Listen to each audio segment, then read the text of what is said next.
work because it's a phenomenal environment with everything that's going on to launch a business. So with that, I'm all ears.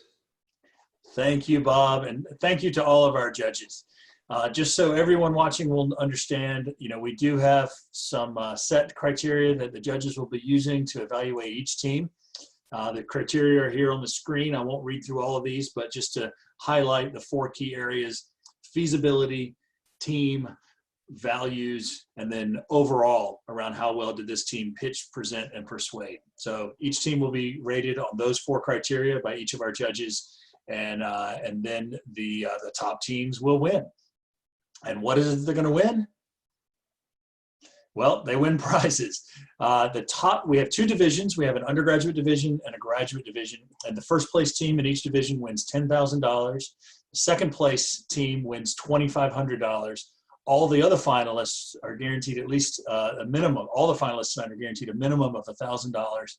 We will have a People's Choice Award for $2,500. We have a special Pelton Environmental Award for $1,000.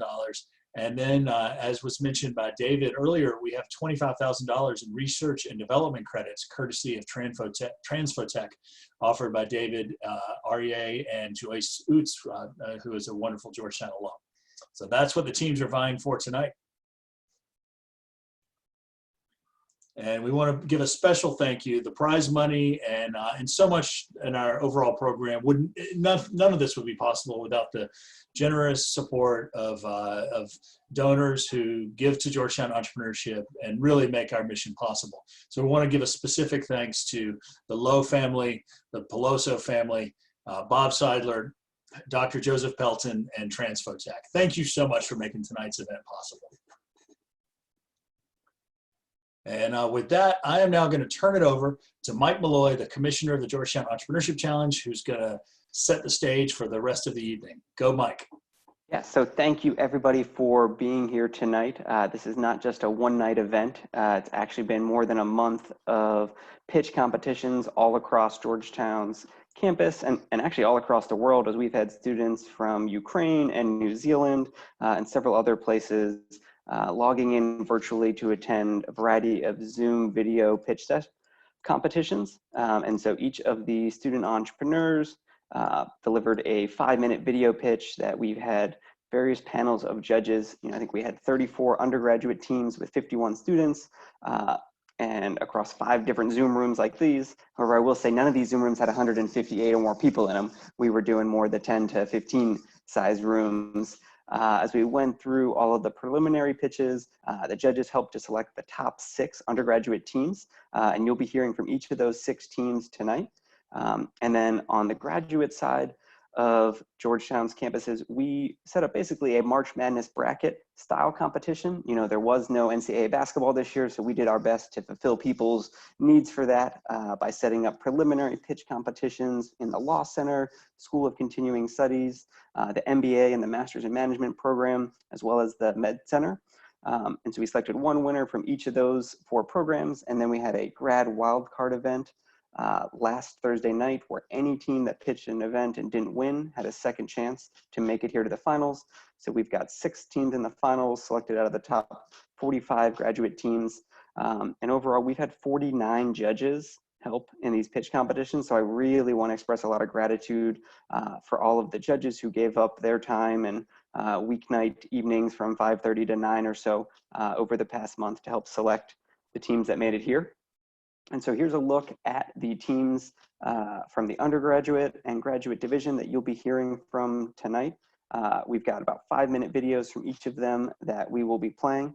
And I did send out an email to almost all of you about an hour ago with the link to get into the Zoom event, as well as a link to these slides. We're going to use this as our program for the evening. We're saving trees here, not printing out the programs and mailing them to your houses, but letting you follow along on the slides in case you want to click around and see any more information about the student entrepreneurs.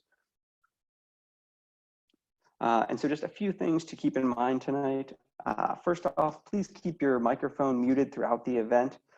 There is a chat function right down there in case anybody does have any questions, comments, concerns. Feel free to send me a chat message or any of the other co-hosts Jeff or David or Ben or Lily, we're all happy to help triage anything you need. We do want to make sure that the audio is clear and crisp. I will be sharing the videos from my computer. I've got the feature set up so that my computer sound should be going into your headphones. If at any point you're not hearing any sound, kind of wave a hand or send something in the chat. We'll try to figure it out. I'm going to be transparent that maybe the internet may break up at some point in time. We've got a secondary video player and a third video player just to make sure that everything goes smoothly. We can see all the pitches tonight.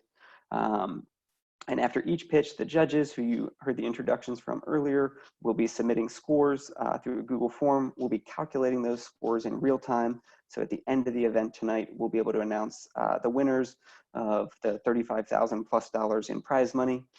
All of you will also get an opportunity to vote for the Audience Choice Award, and we'll do that via a Zoom poll that'll pop up at the end after we hear the 12th pitch.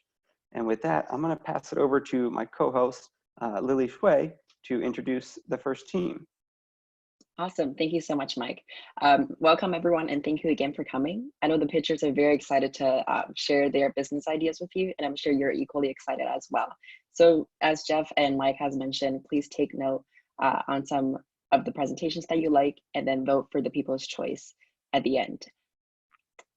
So now, without further ado, we're going to have our first team identify.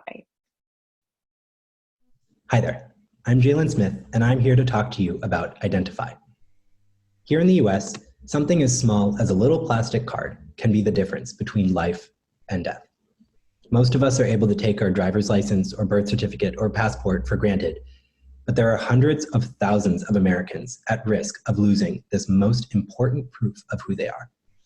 Many of the most important government agencies require some proof of identity to access critical social services. But not everybody has that proof of identity. Birth certificates and driver's licenses are just pieces of plastic and paper, and they can be lost. But the consequences for this can be devastating. Homeless shelters will deny food, housing, and medical care to over half of all individuals coming to them without ID. So why can't they just get new ones? Herein lies the problem. To get ID, you need ID. If you lose your driver's license, you can just get a new one with your passport. But what if you don't have a passport? Without a standardized start-from-scratch ID mechanism, processes are expensive and can take up to a year on average, even in California, with the biggest budget in the country. But these individuals often don't have a year to spare. Enter Identify. We're the fast and secure biometric identity management platform built on the blockchain.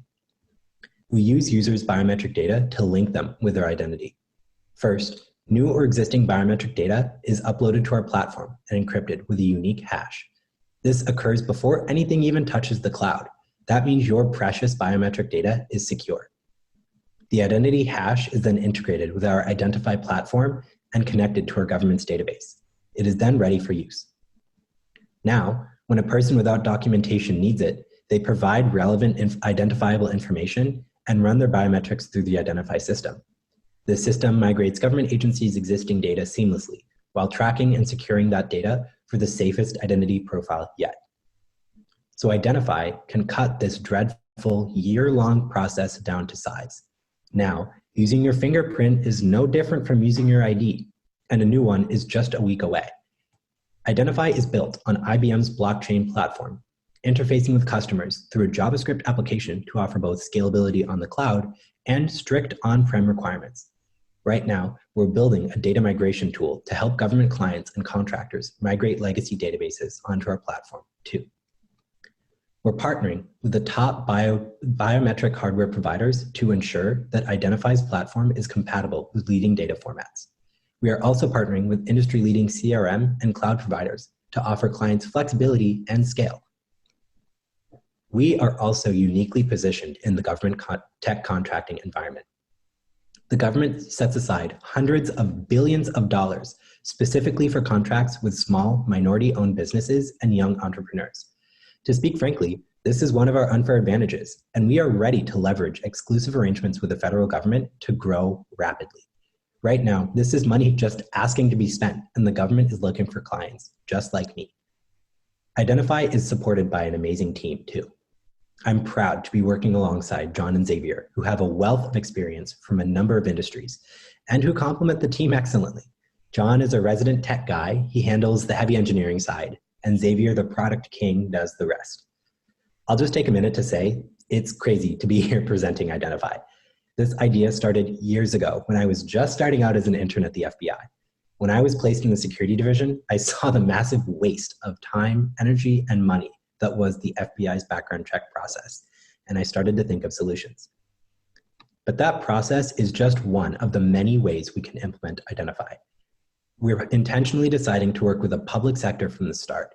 Federal clients are notoriously hard clients to sell, and we want to involve real government standards early rather than coming to the public sector scene down the road.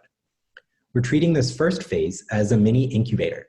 These are our training wheels before we take off.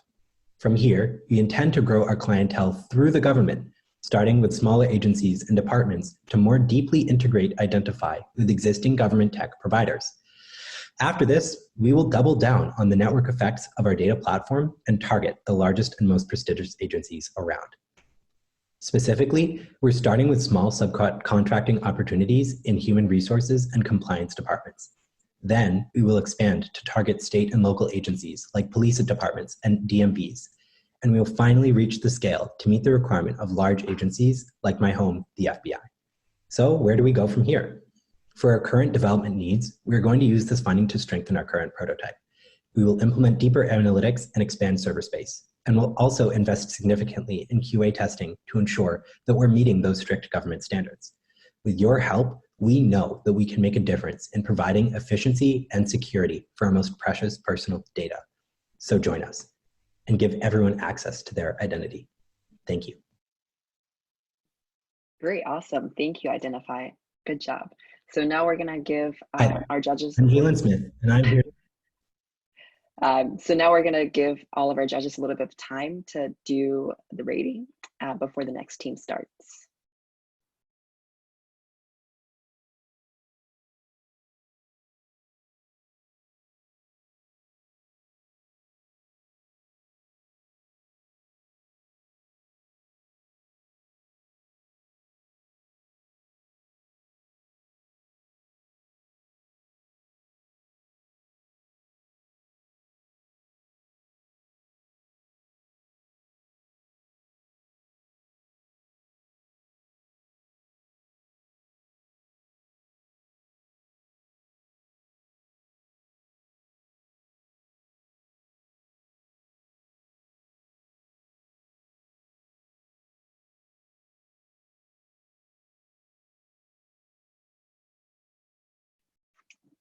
All right, now we are going to start our second pitch, next round gifts.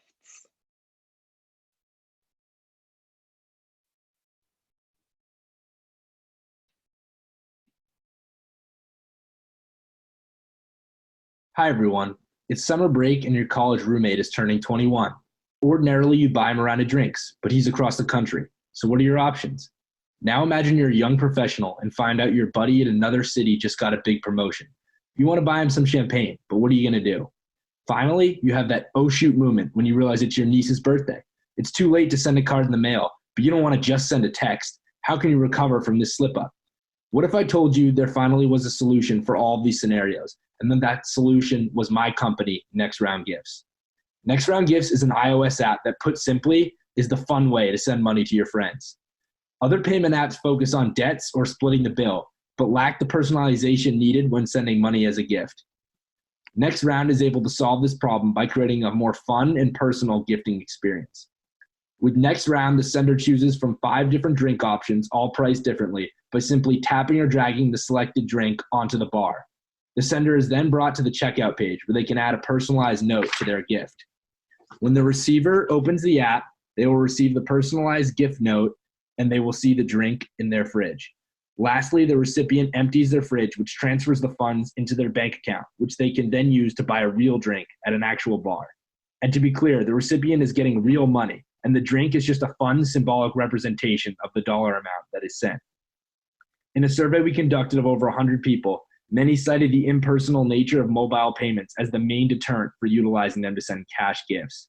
As displayed here, Next Round is both the most personal and convenient option currently available for mobile gifting. In a study conducted by Venmo, 35% of Venmo users said they would not consider using it to send a gift. If we conservatively assume that none of these people switch to Next Round, we estimate the following numbers. Right now, our rate of recurring users is only around 30%. We attribute this mostly to the fact that Next Round is a new product and many people need to be reminded when it is a good time to send a drink. This is why a top priority for us is to implement a system of push notifications to alert users of friends' birthdays as well as big holidays and promotions. Money from GEC would be very impactful in accelerating the implementation of this feature. This is our pricing model. We make a small percentage off every transaction, which fluctuates based on the drink chosen. We use Stripe to process the payments, and they securely store all confidential information like credit card and bank account info. The bartender fee is a huge growth opportunity for us because people are accustomed to tipping the bartender in real life. Customer feedback has shown that users don't even seem to notice or care about this cost. This fee is a small amount per drink, but at a high volume of drinks sent, it becomes highly lucrative for us and will allow us to make substantial cash flow fairly quickly, which will be a key advantage as we grow. So these are our numbers to date, and as you can see, we have almost $10,000 sent through the platform and a 5.0 rating on the App Store. We've just entered an agreement with Stripe to have our next 20,000 transactions free of fees, which will greatly enhance our revenue in the near term. Well, this is a solid first version of Next Round. It is not a finished product. We are very keen on iterating based on customer feedback and could really use money from GEC to improve the app. Key add-ons we are working to implement include a create your own drink option with custom ingredients and a flexible price, the addition of photos, videos, and audio recordings to the gift note, and a news feed that allows you to see what drinks your friends are sending and receiving. The addition of these features will help to further separate Next Round from Venmo and other mobile payment apps. We've used a company called Kitely Tech to build the app, but are currently in the process of finding a front-end developer to bring on to the team full-time to support us longer term. Next Round is attractive for several demographics. We are assembling a campus ambassador program to establish reps at several universities to spread the word. From our experience, parents, aunts and uncles, and young professionals also love using Next Round. We started with drinks because it is a great example of a casual gift. We would love to expand our product offerings beyond just alcohol to include coffee, soft drinks, food, and other items. In the long term, if we can successfully leverage a large user base, we would love to partner directly with bars and restaurants. The company consists of myself, Charlie Sharton, a junior in SFS, my brother Will, who graduated from MSB as a finance major last year, and our friend Weston, who's a senior at Middlebury. This semester, I've been participating in the Georgetown Entrepreneurship Club Venture Accelerator program, where I am being assisted by a full team of Georgetown student consultants. Next Round provides a new way for people to stay connected virtually while physically separated, which in the current environment is more important than ever. We believe Next Round has the potential to revolutionize the digital gifting space. With your support, we can make that goal a reality. Thank you.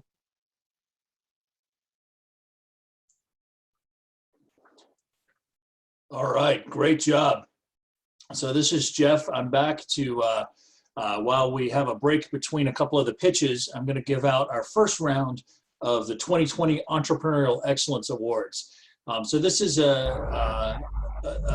something we do every year at the end of our school year, is really recognize and all right, and we want to recognize and honor people who really made a big difference in our program over the last year.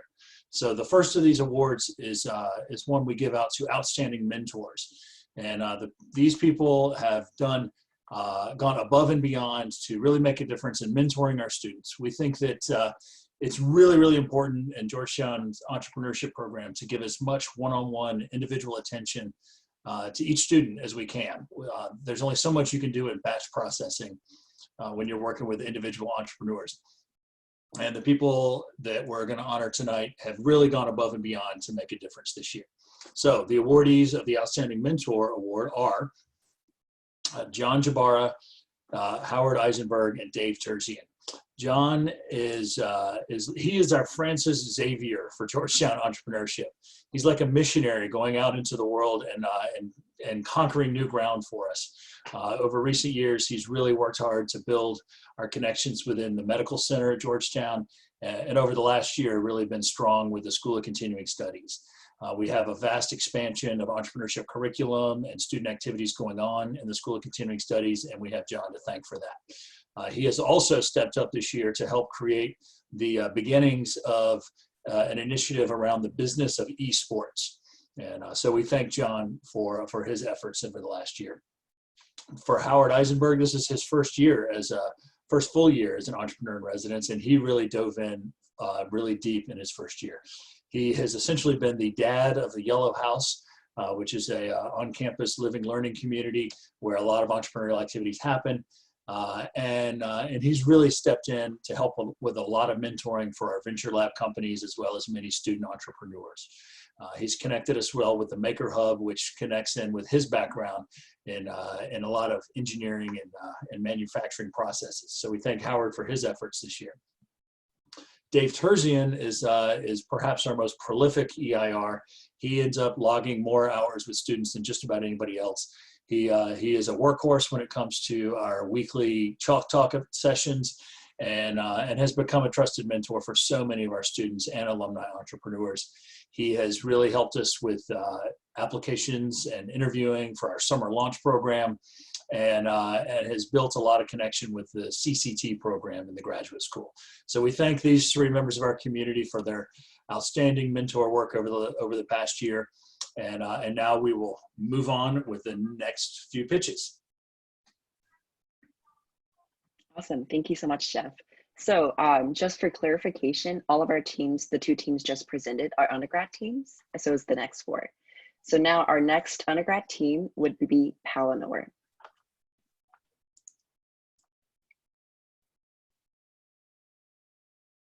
Hey everybody, I'm Kamar. And my name is Adrian. And we're the Palanor team. We're here to tell you about an exciting business opportunity between the intersection of mobile gaming and mobile fitness.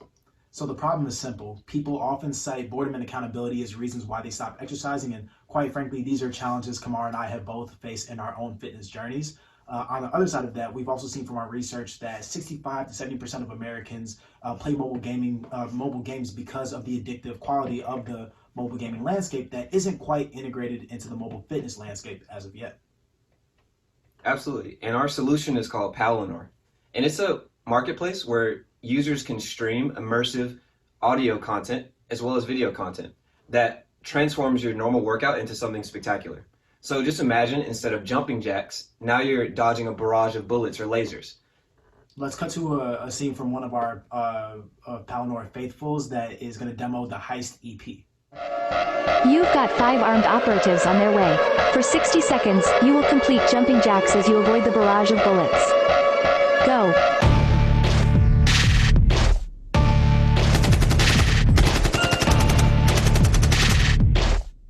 And as you can see from our user, people really love our product. So let me talk a little about our traction. So we launched our MVP back in January, and since then we've acquired 200 paid users, and we've seen what's really important for our business, and that's retention. Over 75% of our users continue to come back to the app week over week. The other cool thing about our product is that the App Store loves it too. We're able to debut in the top 25 in the Apple Health and Fitness category. And so when we think about our target market, it really comes down to a couple of big components here. The first being people that have trouble sticking with their fitness goals. Secondly, being folks that want to exercise regularly but aren't there yet and looking for a bridge to help them get them better on the healthier lifestyle wave. And then lastly, they prefer short and intense workouts. Again, going back to the beginning of what makes mobile gaming addictive, we want to make sure that we infuse that into the mobile fitness landscape through high intensity interval trainings and short dedicated workouts that are bite-sized and easily bingeable. Absolutely. And I want to also speak about our timing, and that's one of the things that makes our startup valuable. Our product really kind of is creating a new type of media. It's not quite a podcast, not quite an album, it's not quite a video game. It's something in the middle, and it kind of combines the best elements of all three. And there's no Netflix for this type of blended content yet, and so we have a really awesome first mover advantage. And lastly, the tragedies of COVID-19 have also forced a lot of people who are used to exercising outdoors or at the gym to now look for fitness experiences from the comfort of their own home. And I want to talk about how our product kind of aligns with Cure Personalis in that respect too, because despite everything that's going on with the pandemic, this is a time where Cure Personalis should still be on the forefront of everyone's minds. So when we think about the market opportunity here, there are about 2.7 billion people in the world that have access to smartphone capable devices, as well as 120 million people that spend over $100 a month on their health and wellness and well-being at large. And so we've sized this to be about a $13 billion market opportunity. And with respect to our business model, we monetize with a content subscription, similar to how a Netflix or Spotify gives users access to their entire library for a small monthly fee. And with that $9 per month price point, we've strategically priced our product a little bit lower than our competitors. So here's a little bit of a broader scope of the competitive landscape. Unfortunately, the latest and greatest innovations within the fitness industry have been relegated to more expensive options like Peloton or Equinox or SoulCycle. And again, going back to Cura Personalis, we want to make sure that amidst the craziness that we're experiencing now in the pandemic that's going on, that people aren't putting their health and wellness on the back burner. We want to make sure that it's affordable and accessible. Again, going back to that care for the whole person. Absolutely. And so to date, our business has raised $50,000 from friends and family, and we just accepted our first external investment of $200,000. And on our product roadmap, we are launching the full version of our product during this month. And the most important thing I want to note to close out our pitch is that, Adrian and I are the perfect team for this. I have an engineering background, and Adrian has a sales background from Google. And with the additional $10,000 in funding, we will be able to translate our entire library of content and meet the global demand for our product. The world needs Palinor. Thank you for watching. Palinor Productions. Awesome. Thank you so much, Palinor. So that was by Kamar Mack, who is a student from Georgetown College, class of 2021, and Adrian Abrams from Georgetown College, class of 2019.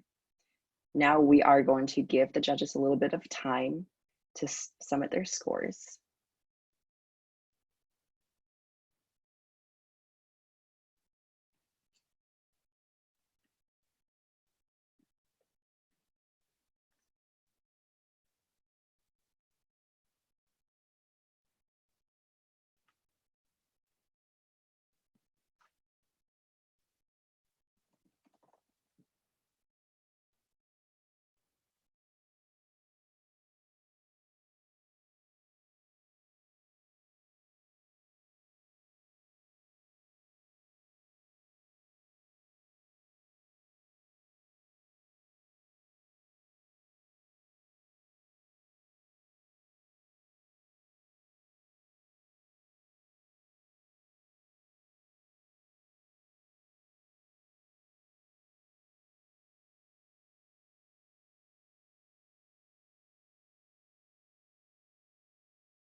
All right, everyone. Next up, we have Project OLAS by Rebecca Cox, and she's a student from the School of Foreign Service.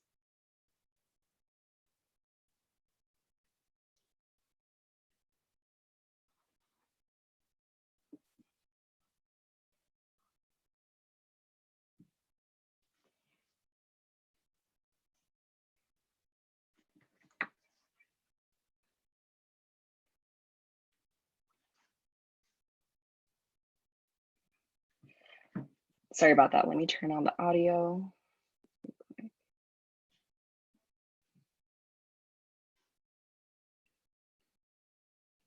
Thank you for everybody's patience as we're working all of the technology to make sure the quality of the video is as high as possible.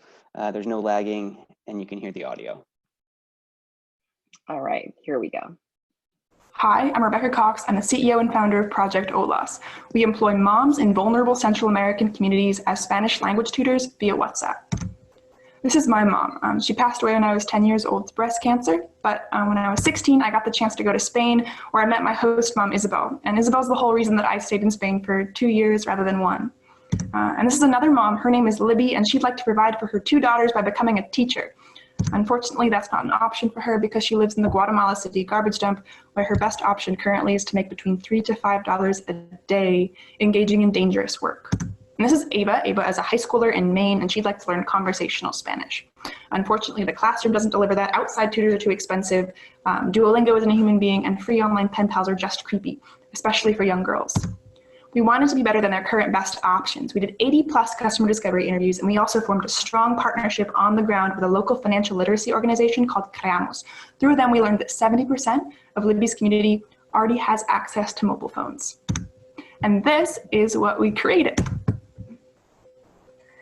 Tus hijas tenían nombres bonita.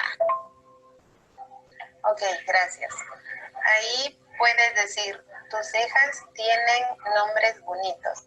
So it's pretty simple. Our business model is hour-long conversational Spanish lessons via WhatsApp's audio and video functions, starting at $13 per session when you buy in bulk. $5 of that goes to moms, and then $8 of that keeps us running. That looks like employing, for example, our local coordinator, Pau, who also grew up in the garbage dump. This is our price breakdown when we hit a 50-student target by May 1st. We're on track to hit that target. We have 16 students this week, just took on 2 more students, so that's really exciting for us. Starting next fall, we hope to hit a 150-student target, so let me explain how we're going to do that. Right now, we have a negative cash conversion cycle with our partner Creamos, and we're also able to outsource through them both the moms and Pau, the coordinator.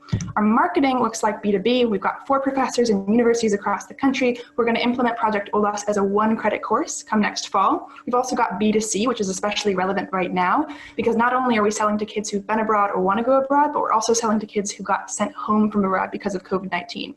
But then I think part of the secret to our scaling is going to be in this B2C to B model. We're going to penetrate club culture on university campuses by tracking down those kids with that hair on fire moment when they hear about Project OLAS. So they, as the customers of the university, are going to go to the university to set up Club OLAS chapters in universities across the country. So through the club culture aspect, we'll be able to generate sustainable long-term customers. We've already got hard yeses from students at Colby and NYU. In that way, we'll be able to expand across Central America in a matter of years. So how is Club OLAS going to work? Club OLAS is going to work because we understand the fundamental thing about college students. College students are looking for the friends who are going to be at their weddings. They want to find the people who value the same things they do. That's what Project OLAS offers. Not only do you connect with a woman in Guatemala, but you're also able to connect with people right on campus who value social impact, Spanish, and immersion just as much as you do. It's a no-brainer for us marketing-wise because we get our name out there on campuses by word of mouth, by creating a club culture on those campuses. And it's also free marketing for us because the CEOs of Club OLAS have added incentive to recruit students for us because it looks good on their resume. And it's pretty low cost for us as well. We've got enthusiasm at universities across the country with all these universities that you can see here. So students love us because we offer them a type of conversational practice that's not available in the classroom. But not only that, the main thing that I hear from Project OLAS students is that with OLAS, their fear and their embarrassment that's usually associated with speaking a foreign language disappears because they're not just talking to a tutor, they're talking to a mom. And then moms love us because most obviously she can earn with us what she would normally make in a day, on a good day. But we're also a stepping stone out of poverty because the moms we recruit are extroverted, intelligent, and interested in going into the educational sector long term. With us, she can create the confidence and the skills that she needs to bring to a future employer and be an example to her kids for years to come. So why now? When COVID-19 hit Guatemala a couple weeks ago, all of Creamos' other income generating sources shut down.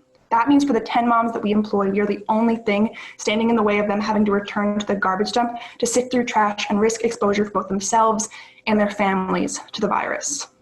So $10,000 today will allow us to launch a Facebook and Instagram test advertising campaign, use that data to launch finely tuned social media campaigns all summer long, hire a website designer, and subsidize the internet cost for the women that work with us. Thank you so much.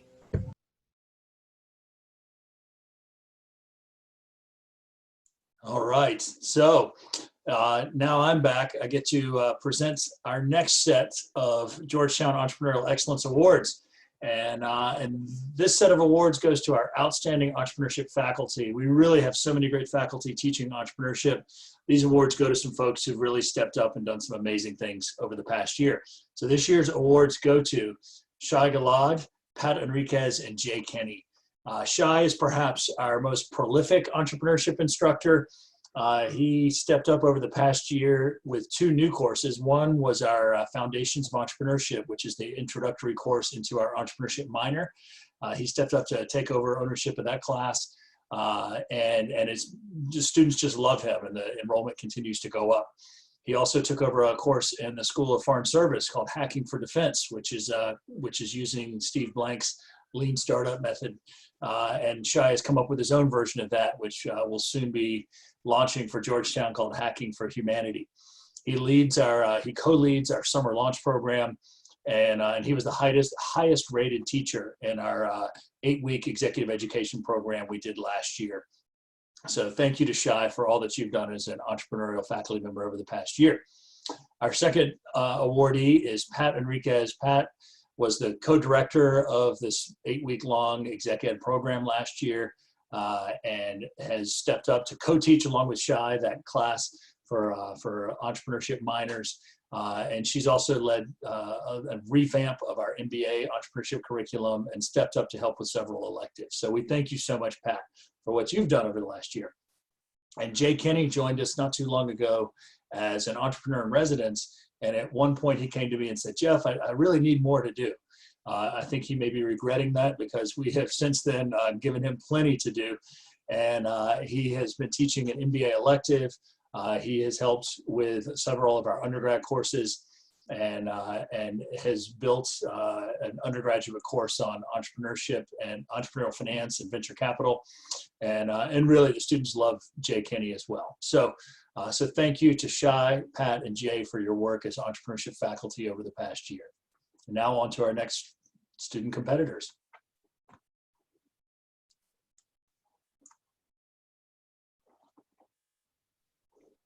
All right, awesome. Thank you, Jeff.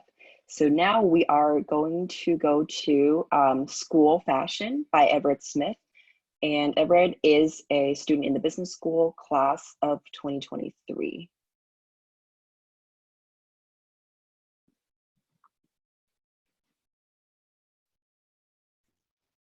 Hi, my name is Everett Smith, and I'm dyslexic.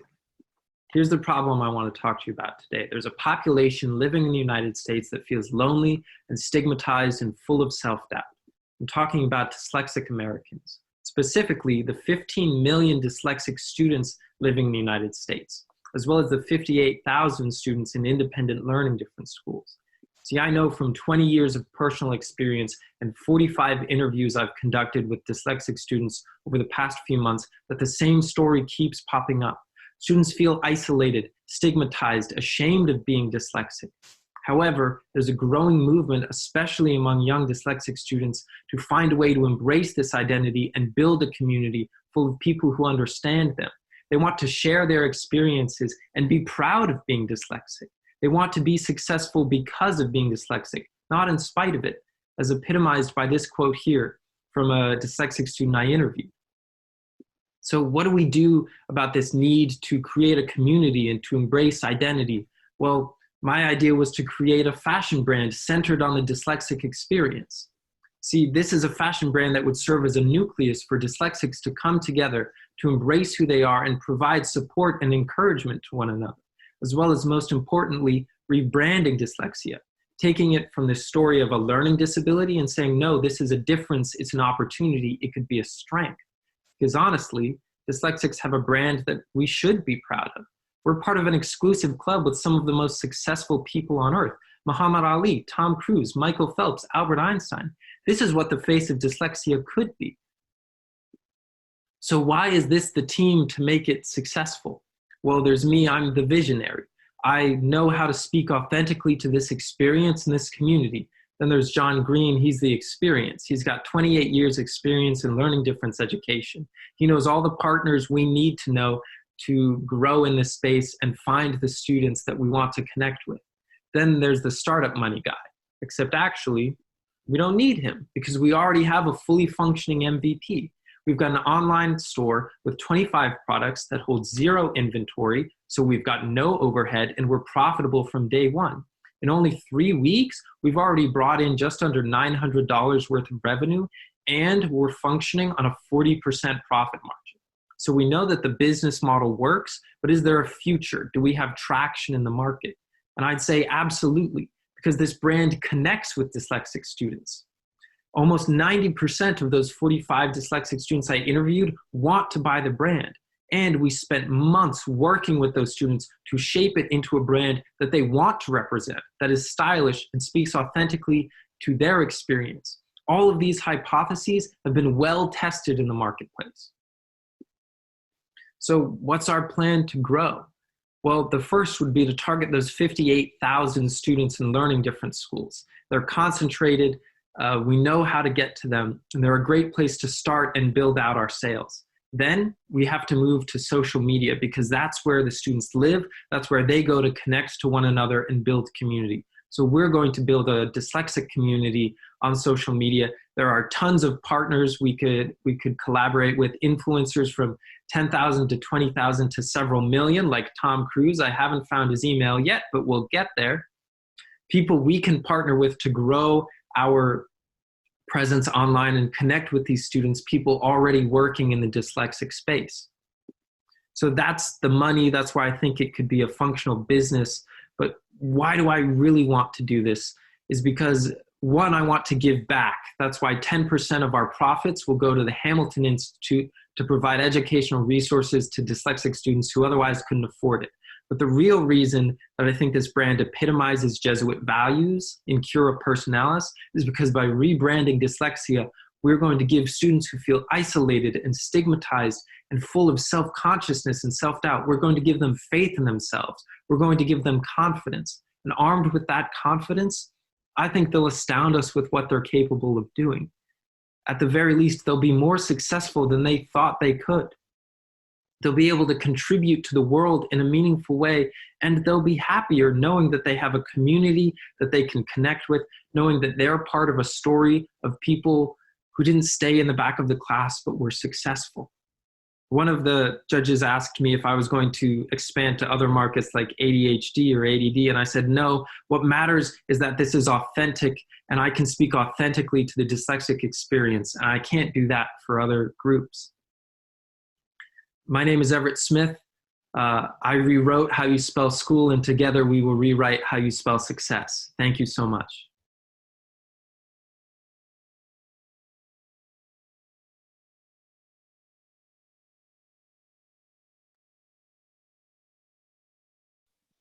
All right, that was another one of our undergrad team. Thank you, School Passion. And now, next team up, we have The Bar by Batel Teka. And Batel is a student from the business school class of 2020.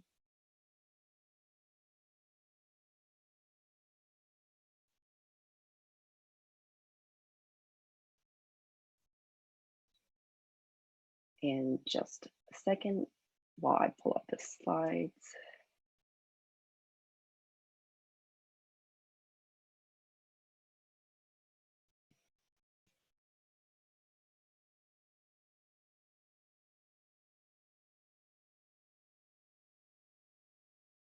When it comes to eating healthy, most of us focus on the negative. We tend to focus on what we can't eat, whether it be sugar, fat, carbs, animal products, you name it. Most Americans are blind to the type of foods they should be eating and unknowingly miss nutrients in their food, leading to dietary deficiencies and even the most conscientious eaters. According to the United States Dietary Guidelines, there are 7 important nutrients in food that most Americans aren't getting in sufficient amounts: iron, calcium, magnesium, zinc, copper, manganese, and vitamin B12. These deficiencies have led to health problems with our digestion, skin, cognitive abilities, organ systems, and ability to reduce inflammation. Before we fill our bathroom cabinets with supplements to fill the gap, it's time to give the nutrient-dense superfood F the spotlight it deserves.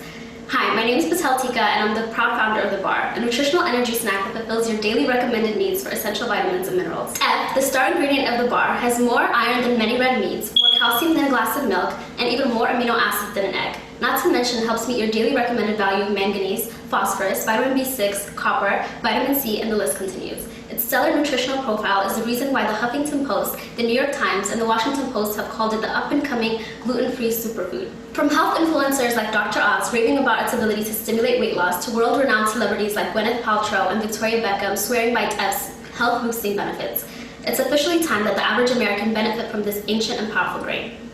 Why the bar, you ask? 60% of Americans have replaced their breakfast with the more portable option of a bar, and 85% have at least one type of energy bar per day. Consumers are consistently looking for healthier ways to snack, and emerging companies have become creative in finding an evolving consumer niche. Between meat bars and caffeine bars, the fragmented energy bar market definitely allows for new customer discoveries. Over the next 3 years, the global energy bar market size will grow by a whopping $1.56 billion with a compound annual growth rate of 5%. This is due to a rising product innovation in energy bars, signifying an opportunity in the product market share. As the gluten-free health craze increases, the global gluten-free products market size is expected to expand at a compound annual growth rate of 9.2% to become a $43 billion market between now and 2027. With this market expansion, it's not long before TEF, which is now known as the most underutilized gluten-free option by licensed nutritionists, becomes mainstream. After conducting over 200 customer interviews, we found that Americans are in search of products that maximize their health with tangible benefits in an accessible fashion. That's why my product is not just a regular bar. It's The Bar, a highly accessible, organic, and naturally gluten-free, delicious snack that packs one hell of a nutritional punch, just what the average on-the-go American needs. The bar is unique in that it's one of the first snacks to feature TEF and one of the first whole food energy snacks to meet your daily recommended percentage values for essential vitamins and minerals without added fillers or supplements. Our marketing strategy of focusing on the tried and true benefits of the bar sets our product apart from leading energy bars on the market. The best part is that 10% of all profits will go towards educational development in Ethiopia, with a commitment to support organizations that work on accessibility, increase resources like books and supplies, with a committed and supportive staff to tackle issues of gender equality both in and outside of the classroom. I spent the last 3 summers in Ethiopia teaching students, conducting qualitative research on classroom gender differences, and advocating with key individuals on the plight of education within rural communities. I'm committed to tackling our nationwide issue of nutritional deficiency while helping bridge educational disparities within Africa, beginning with Ethiopia. As an immigrant from Ethiopia, the only thing that separates me from these children is opportunity. If we can just access the $9 billion energy and snack bar industry at a mere 1% of the market share, we'd be able to generate $90 million with the prospect of donating $9 million towards our partnered nonprofit organizations. Our business plan is simple: create and sell the most delicious and nutrient-dense health bar, improve the health and nutritional deficiencies of valuable health-conscious consumers, and provide economic support for disadvantaged students in Ethiopia. Over the past several months, we've conducted over 200 customer interviews and identified concern over nutritional deficiencies as a product niche for health-conscious customers. Through interviews and social media ads, we identified on-the-go products as the most preferred meal option among consumers between ages 15 and 55. We surveyed a blind taste test for leading energy bars RX and Kind, and found 89% of participants preferring the unique taste of the bar. We identified marketing strategy as an essential component of bar market success. We even gained traction and valuable customers at local farmers markets, Glover's Park and Shady Grove, and began on-campus sales to clubs and organizations, personal sales to individuals, and sale to local Ethiopian markets. Since August, the bar has generated just over $5,000 in revenue. Our plans are to expand into a commercial kitchen, preferably the Union Kitchen Food Accelerator, to get the bar into health food grocery stores quick. We need funding for personalized logo packaging in large quantities and funding for purchasing quality ingredients in bulk, including TEF.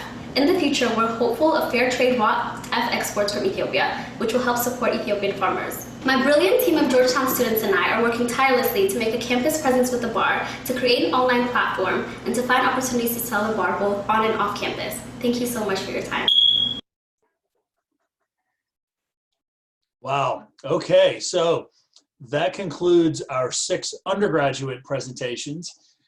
Judges continue to fill out your forms, and while they are finishing the evaluation of our 6 undergraduate teams, I get to present another one of our Entrepreneurial Excellence Awards. So this next award we give to our undergraduate student entrepreneurs of the year. It is goes to a group of students who are not pitching in tonight's event only because they're not eligible. They're not eligible because they won a big prize. They were one of the second place teams in our Bark Tank Leonsis Prize event earlier this school year. So the winner of our Undergraduate Student Entrepreneur of the Year award goes to Guac, the globally unified air quality team. Simra, Michael, Roberto, Anna, and Neil. It's a multidisciplinary team of students, and they have exhibited Georgetown's entrepreneurial spirit in an amazing way. This venture started off with them recognizing a problem in the world that they wanted to solve. And that problem is the terrible air quality that so many people in the world experience. They use Georgetown's resources, including our Maker Hub in the Lowinger Library, to develop a prototype that is now in use in many corners of the globe, monitoring air quality. So it's already in use. They are now building the next version of the product and looking for further growth. And they've really been doing great stuff. So we're really excited about Guac and what they're going to accomplish.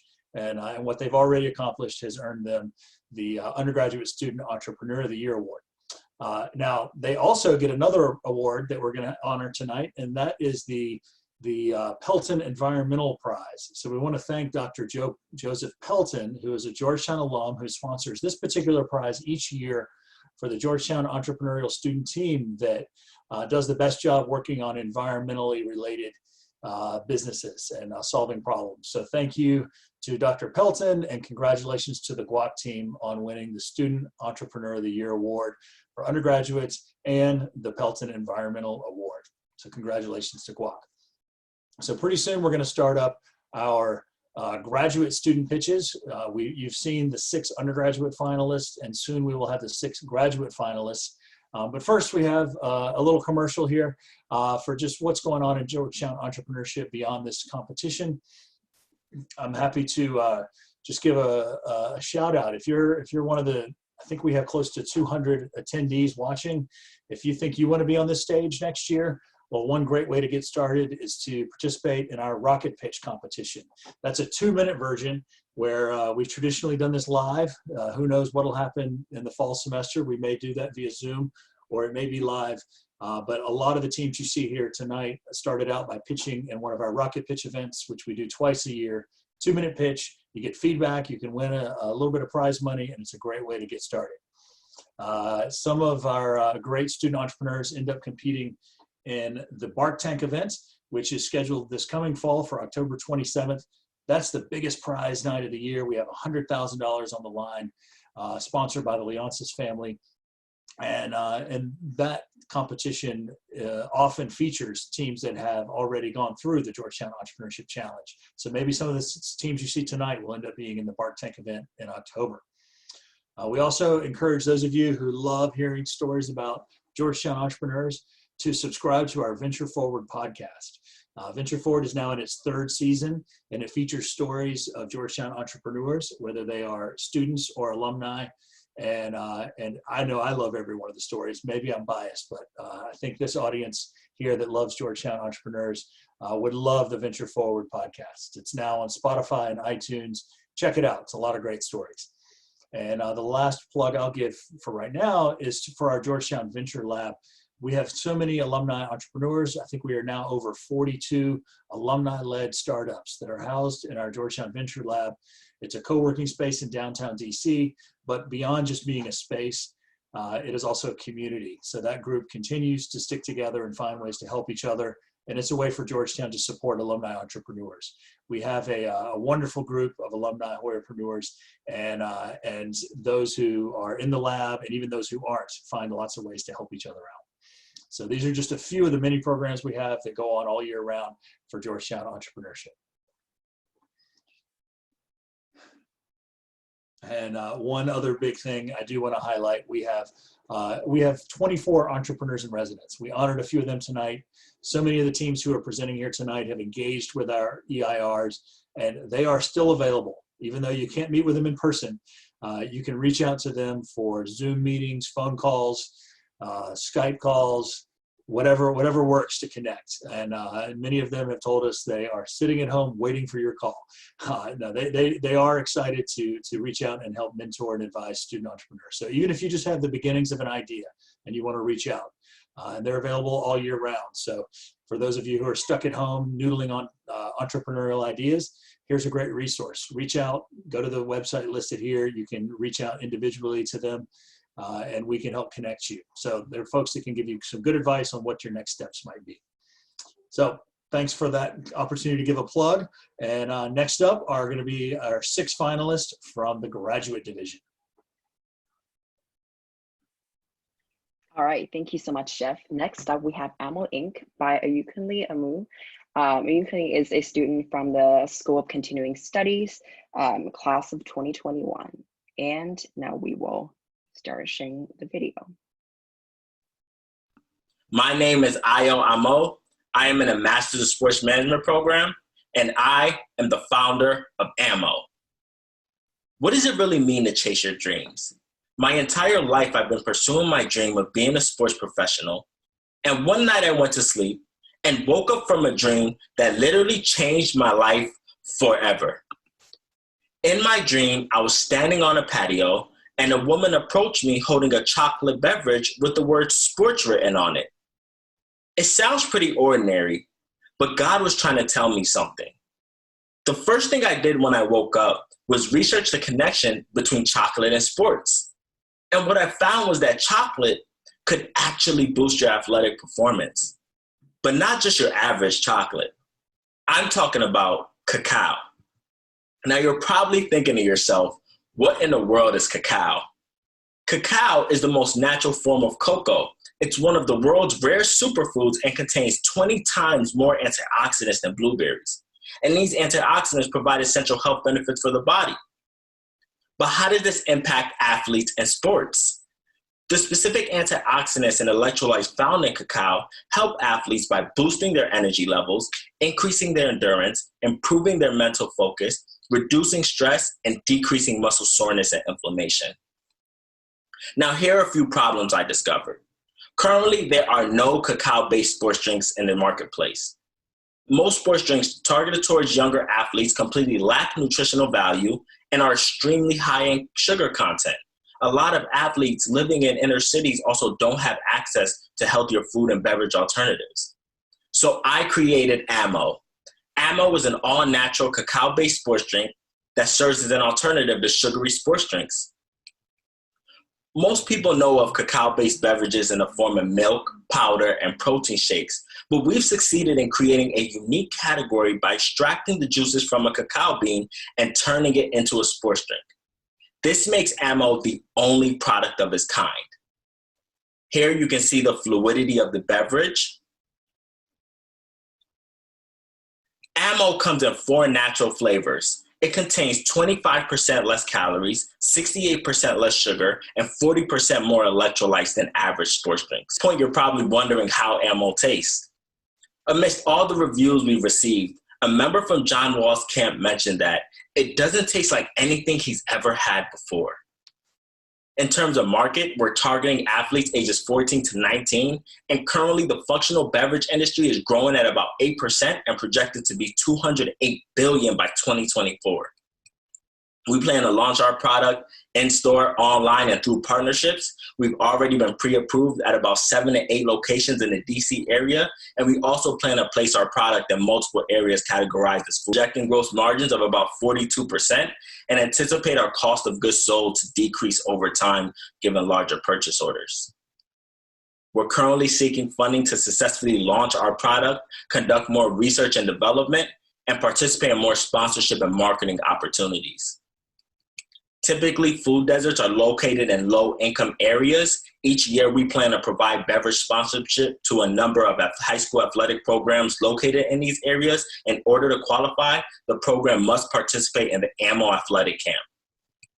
Here at AMO, we are more than just a sports drink. We are a lifestyle brand. Each of our bottles come with the words, "Be courageous, be strong." Again, my name is Ayo Amo. I'm the CEO and founder of AMO. Thank you for learning about our company, and remember to never stop chasing your dreams. Be courageous, be strong, and drink ammo. My name is... Awesome. Thank you, Ammo. That was our first graduate team.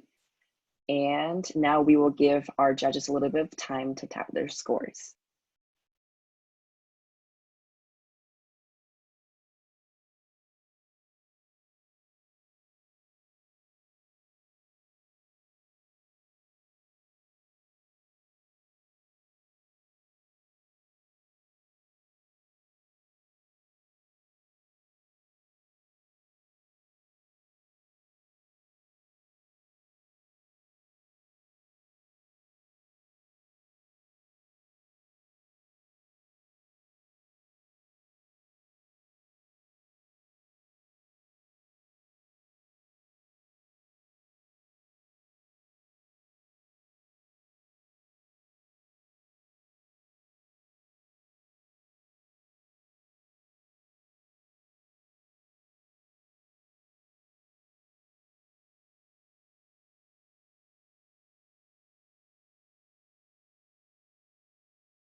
All right, so I hope that the audience are also keeping in mind that all of you have a chance to vote for the People's Choice Award tonight for the best team that you think that'll win. So without further ado, we're welcoming our next team, Cardio Data by Sam Sheth. Sam is a student at our Georgetown School of Medicine class of 2023. And now we will be starting the video. Good evening, my name is Samip Sheth, and it's a pleasure for me to present Cardio Data. We are transforming cardio health with big data. Before I introduce our product and our company, I want to share a short story with you. A few months ago, a 40-year-old healthy female called 911 frantically. She was experiencing heavy chest pain and profuse sweating, and only 30 minutes later, she was rushed into the emergency room where the doctors performed an EKG, which showed she had a heart attack. They tried everything in their power to stabilize her, but only 6 hours later, unfortunately, she passed away. The doctors were really puzzled at the time. They were trying to figure out why this had occurred. So the doctors then reviewed this patient's electronic medical record, and what they found were 2 risk factors. This patient had a family history of early cardiac events, and she also had high cholesterol. And together, these 2 risk factors predisposed her to having a condition called familial hypercholesterolemia, or FH. The problem with FH is that it's never diagnosed. It's the undiagnosed genetic disorder that kills the highest number of people in the entire country. In the DC area alone, over 40,000 FH patients are undiagnosed, as you can see on this map. In the United States, over 1.1 million patients are undiagnosed. And why this is such a huge problem is that these patients, our FH patients, have a 20 times risk of developing a heart attack or stroke in their lifetime. So our solution to this life-threatening problem has been to develop an algorithm for FH identification. What we do is we leverage big data within the electronic health record in a HIPAA-compliant way through data de-identification. And so for 220 patients, their data, who we look through, what we then do is identify that one patient who has FH. But again, we're not just doing this for 220 patients, we're doing this for millions of patients. And in that way, we're able to identify a large cohort of FH patients.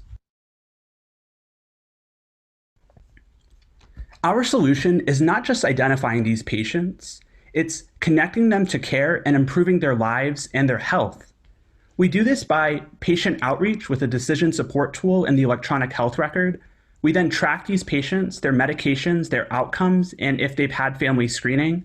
And from a business perspective, from a healthcare tracking perspective too, we see what their outpatient visits are, if they've had hospitalizations, and what types of medical billing they do have. Now, I want to just explain that this is not just an idea. This is a reality in terms of the solution that we're implementing. This spring, we were able to look at 1.6 million patients in the MedStar health system. We found over 6,700 who were suspected to have FH. Most unfortunately, almost all of them were undiagnosed, and you can imagine how many heart attacks and strokes that is every year, because this is a preventable condition. What's really exciting is that MedStar just entered into a partnership with Cerner, the national healthcare software platform that millions of providers use throughout the country. Cerner has access to 148 million patients and their records, and we have access to Cerner, to this platform, in order to identify FH patients. We've estimated that we can identify over 621,000 suspected FH patients, which would represent half of all suspected FH patients in the United States. I want to explain our path to profitability. We expect to license this technology and product to healthcare systems, private practices, and the pharmaceutical industry. We will have two revenue streams, a base fee and a performance fee for every single patient we're able to connect to care. We have two competitors, the FH Foundation and the Mayo Clinic. Our algorithm compared to theirs is more robust, and we have access to a much larger data set. We know that healthcare is a very large field, and that stays the same for cardiology, primary care, and even FH specialists. And we have future indications for this technology, which are listed here. Finally, I briefly want to thank my 4 advisors. I'm very privileged to work with them. So with that, I'm happy to take any questions. Thank you. All right, so that video was recorded earlier. As you know, we're not doing Q&A in tonight's event, but we want to thank our first 2 graduate teams. So now I'm going to be presenting our next Entrepreneurial Excellence Award. And this one goes to our Graduate Student Entrepreneur of the Year. This year's recipient is Katie Fisher, who is a student in our School of Continuing Studies and the founder of Unveil. Katie was second place winner in last year's Georgetown Entrepreneurship Challenge and a second place winner at our Bark Tank events in the fall. Her business is also one of those great stories where she saw a problem and decided to go after it and solve it. She's working for Women's Health in Africa and is doing so with a buy one, give one model. She has returned to Africa a couple of different times to do research and customer discovery. She's really been a leader in helping us build the entrepreneurship efforts in the School of Continuing Studies. And she's recently launched her latest MVP. So we thank Katie, we congratulate her and honor her with this award, and we wish her the best of luck as she continues to launch her company, Unveil. With that, we will go back to our next competitors in this year's event. Awesome, thank you, Jeff. So next up, we have another graduate team, Chow Corp by Jordan Foley. Jordan is a student at Georgetown Law class of 2021. And now we will be sharing the video for this presentation.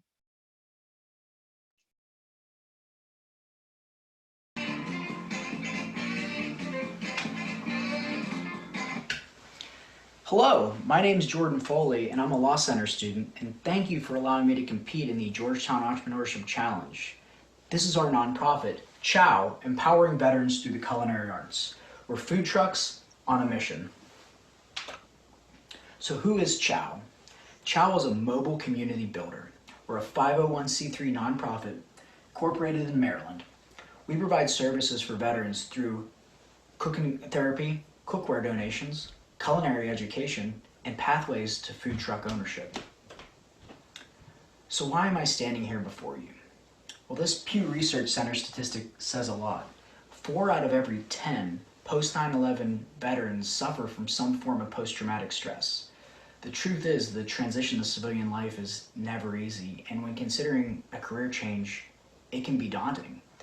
Chow occupies a very unique space in nonprofits centered towards helping veterans in that we provide a bridge from leaving the service to getting into the culinary industry. So it's time to find solutions to these problems. Chow can teach you to cook at home by operating our robust social media platform. We provide opportunities for veterans to have cooking therapy classes and sessions in local restaurants. Our food truck operations allow veterans to become entrepreneurs, a pathway to being your own boss. You're having your own business. We're consultants for talking about how to use your post 9/11 GI Bill to get to culinary school. We also coordinate cookware donations through online platforms and also local veteran centers. And we're a mobile community builder and hold a whole bunch of events. So what are the numbers? Every year, thousands of people leave the service and transition to civilian life. And actually, hundreds of them are culinary specialists. Take it from me, I was a submarine officer, and our culinary specialists were some of the best chefs I have ever met. They had to make everything from scratch. Pancakes, bread, you name it. While providing them a bridge to the culinary industry that Chow provides, I think, is a service to them. Maybe one day they'll be a James Beard award-winning chef, or better yet, they go back to where they grew up and open a restaurant in their community and build community there. But the fact is, every single veteran can benefit from our services, whether it's cookware donations, cooking therapy, or just learning a recipe online. So who's our team? These are some of my closest friends, and this is a picture of all of us at my house, at my mom's house in Pittsburgh this past summer. We have assembled a team that will really provide expertise to the missions that I mentioned. We have finance experts, real estate supply chain experts, a professional photographer, advertising and graphic design students. So we really run the gambit as far as what Chow wants to do, and these are some of the people I trust the most in my life. I'm also an active duty lieutenant. I'm going to law school to be a Navy JAG.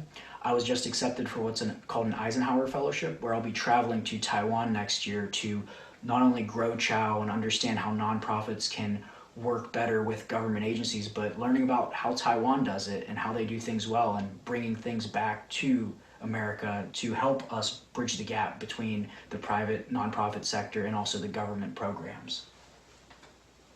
So we won the $1,000 in the preliminary round. What did we do with it? Well, one major thing we did with it was we developed our website, www.letschow.org. And this is our homepage and our Take Action button that we just applied for donations and also volunteering. Very exciting. And what will we do when we win the $10,000? Well, that's going to go down to our down payment for the flagship food truck, our first food truck of many. Just to get your palate wet for what's going to be served on this food truck, here's an example menu item. These are called 32nd Street tacos, after the naval base in San Diego on 32nd Street. This taco has steak and a nice watermelon salsa. We also make everything from scratch, including the flour tortillas, which allows us to keep the price low at $2.45 per 2 tacos. We sell that for $8 and we earn a profit of $5.55 every sale. Our revenue model is simple, and the fact is, as we continue to operate a fleet of food trucks, we anticipate startup costs being roughly $90,000 per truck. They gross about $300,000 annually, with profits ranging from $5,000 to $20,000 per month, depending on the season. We're food trucks on a mission, and we want to make a franchise of it that's national. Cura personalis, it's a Latin phrase for care of the whole person, and that's exactly what Chow does. We care for the whole of the veteran community through our services. If you're on board, we always say, let's Chow.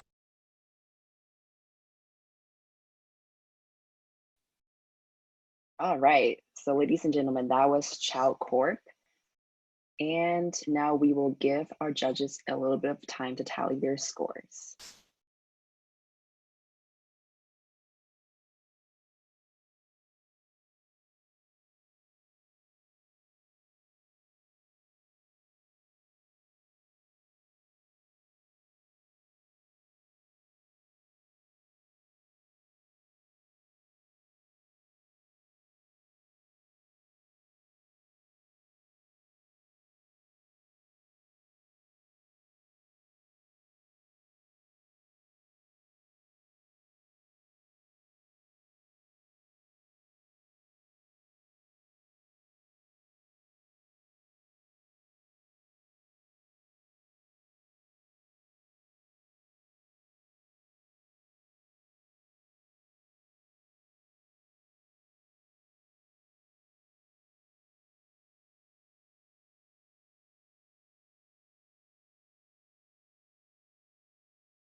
All right, ladies and gentlemen, next up, we have Kids to Heart by Sania Su. Sania is a student in our School of Foreign Service class of 2020. And now we will be pulling up the video.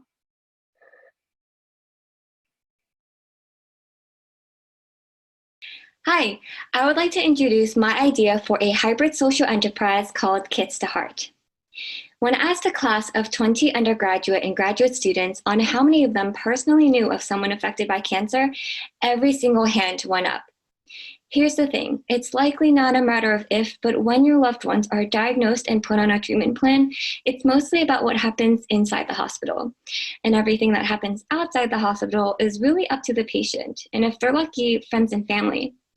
Hospitals are known for showing lots of room for improvement, and for cancer patients in particular, the lack of material and perhaps more importantly, psychosocial resources can be detrimental to their overall well-being.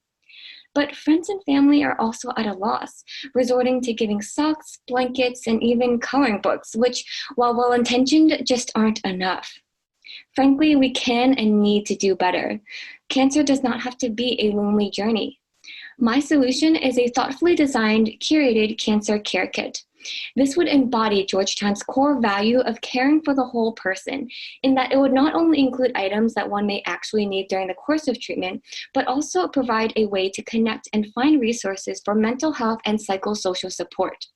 This would come in either an appointment planner or brochure. The value added is myself. I was diagnosed with non-Hodgkin's lymphoma in January 2018 during my second semester at Georgetown.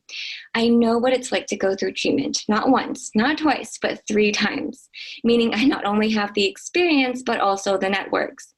In this final hectic semester, I'm taking entrepreneurship classes, speaking with entrepreneurs and residents, and connecting with local NGOs to really understand how I can revolutionize cancer care. So this is what actually inspired me to give back. Upon being admitted last year and feeling absolutely exhausted from all the chemo, I was so surprised to see this care package left on my bed, assuming it was from the hospital. When I asked the nurses, they told me it was actually left by a former patient who regularly donates these to that unit.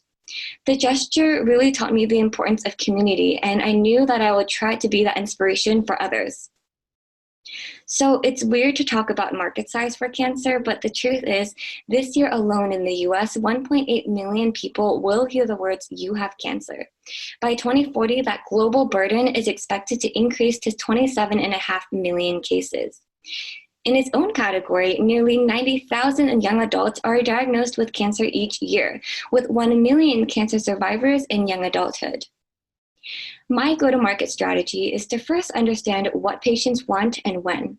This means going to as many meetups as possible, and yes, they're still going on virtually, and donating kits in return for feedback for the next iteration.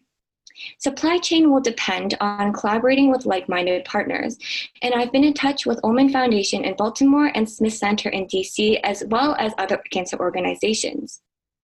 By year 2, I hope to maintain this community of kit recipients, their loved ones, and potential customers via email newsletter, while focusing on more partnerships to procure items. By year 3, I hope to get schools get on board to expand impact, raise awareness, and really have students be at the core of this movement to change how patients are cared for. So besides big box retailers selling pre-packaged gift baskets and online marketplaces like Amazon, there are a few direct competitors that sell ranging from almost $400 premium duffel bags to very cheap female-oriented boxes. Kids to Heart will focus on creating inclusive social impact, not limited to any gender or cancer type. On an e-commerce platform, it will provide users an option to select from a menu of items, effectively creating their own kits for around $100. So the financial plan is to first start as a nonprofit seeking grants and donations from incredible people like you with big hearts. I hope to focus on establishing partnerships and while contributing to data research and collection on the psychosocial effects of cancer as well as these kits. Ultimately, I hope to have hospitals and everyone really understand that better care should not have to be another burden that patients have to seek out for themselves. So last month actually marks 1 year since I received my last treatment. I have never been more passionate and more ready to start making impact now. Your help would allow me to start compiling these kits to send to patients across the country. Thank you so much for your attention.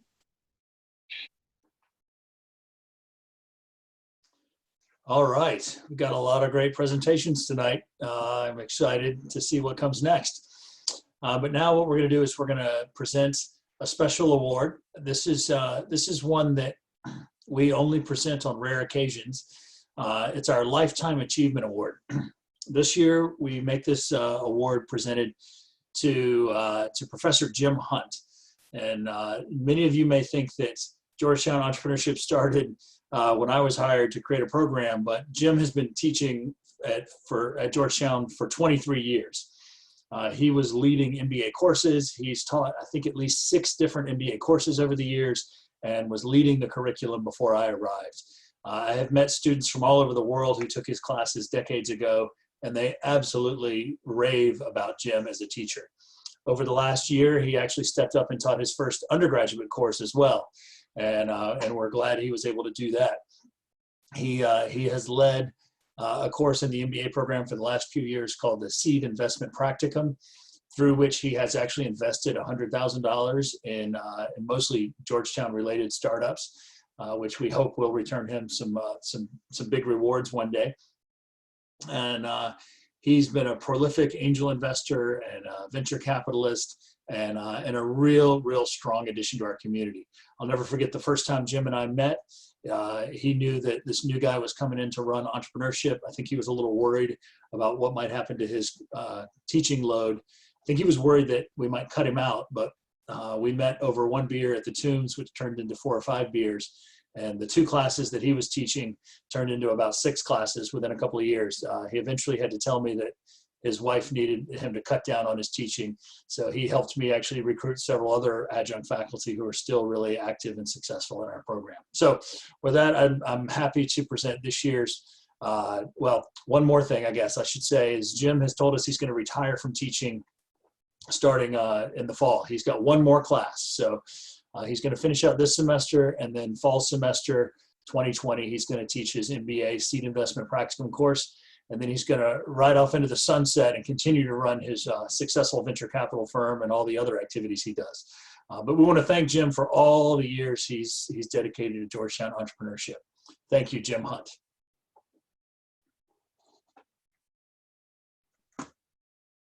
All right, awesome. So next up, we have another graduate team called Phylomyx Diagnostics by David Posawatz. So David is a student in the Graduate School of Arts and Sciences.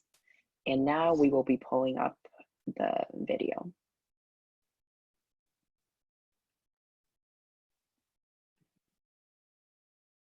Hello, everyone. My name is David, and this is Phylomyx Diagnostics. Before I discuss our venture, I want to talk about the second greatest killer in the United States today, cancer. It claims more lives than all accidents, stroke, diabetes, and suicide combined. But cancer doesn't have to be a death sentence.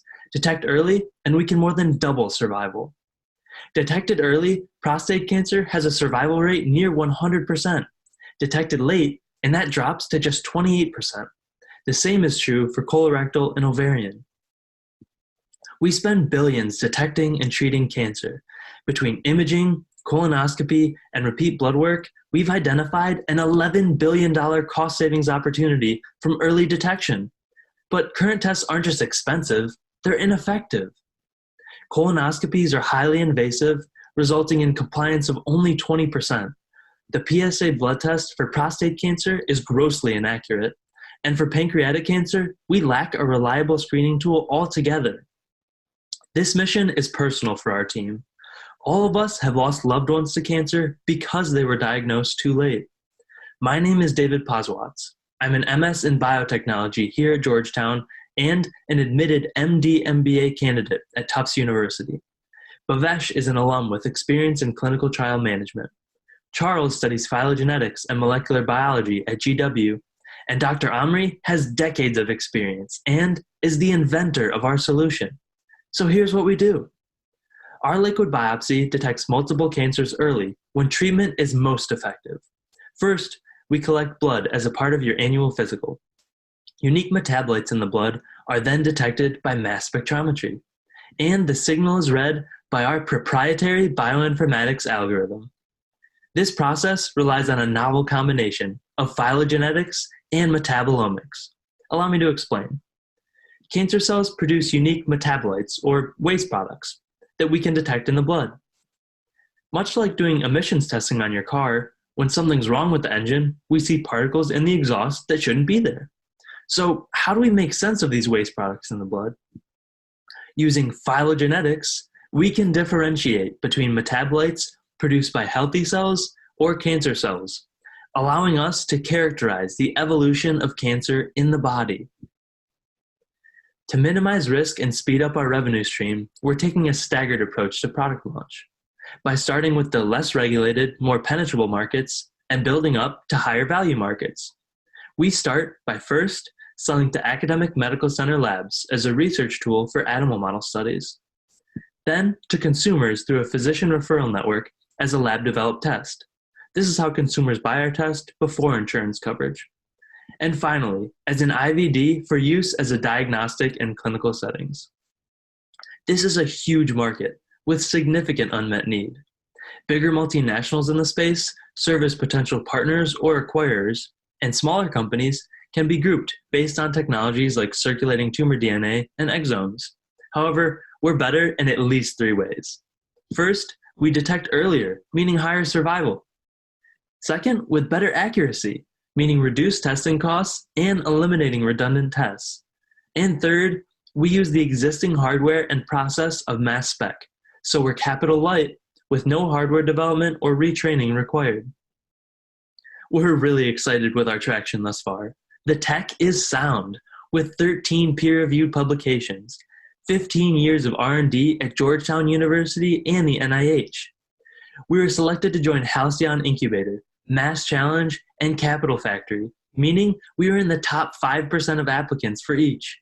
We've won a number of competitions, and Deloitte has validated our regulatory roadmap. We've also conducted pilot studies with Lombardi Cancer Center. But most important, we have a feasible path forward and the right team. We are seeking equity and grant funding. Just yesterday, we submitted a Phase 1 SBIR grant proposal to the NIH, and we're opening a round later this summer to fund our third-party validation trials, en route to clinical trials and strategic acquisition. We are equipped with an incredible team of business and science advisors, including renowned PhDs, Wharton MBAs, and Pfizer executives. Together with them, we're building this company to embody the Georgetown value of cura personalis in order to provide a holistic approach to early cancer detection. Thank you.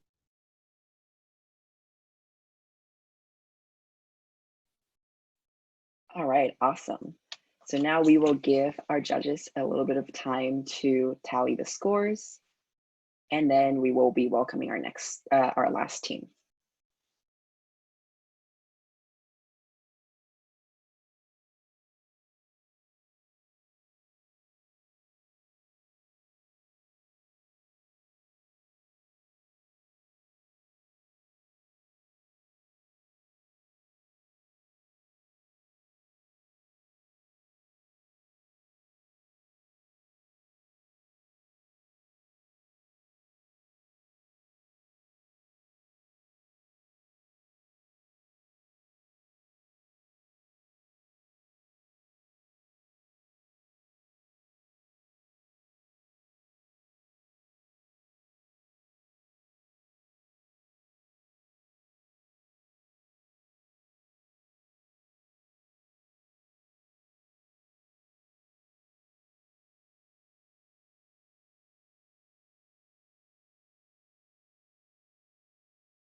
All right, so I just want to point out to the audience that Jeff has texted in the Zoom group chat saying that to our entire audience, you will soon have a chance to vote for the People's Choice Award. And then remember that you can only choose one and only one out of the 12 finalists. So now we are going to go to our last but not least pitch, Right On by Erin Brownell and Matt Suck. So these two students are both our MBA students, class of 2021. And now we will be sharing their video.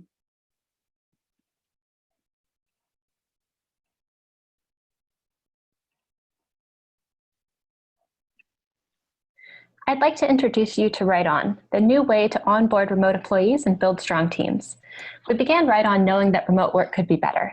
And after the past few weeks, I'm sure many of you agree with us on that. The problem at hand is really two sides of the same coin for managers and workers. Managers told us that it's a problem of connecting. They struggle to keep retention high and build cohesive teams quickly. For workers, it's a problem of feeling connected. They consistently told us that they feel lonely and like they're not really part of the team. That's where we come in.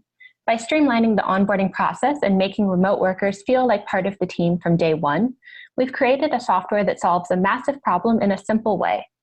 Being good at managing remote teams is rapidly becoming essential, and I think we're all seeing around us right now that most companies aren't ready.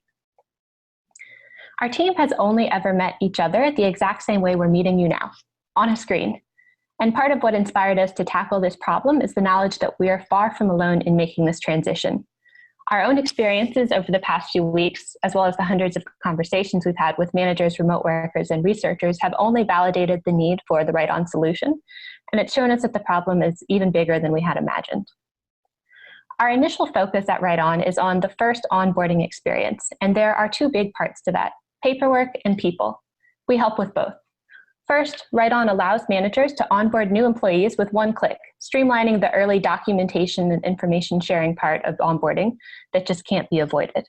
And then to bring the human element back into joining a team that you can never meet in person, Right On also automates some of the social nudging behind traditional workplace relationship building by setting reminders to make sure that human interactions, whether coffee chats or welcome lunches, still happen digitally, even if you don't see someone in the hallway.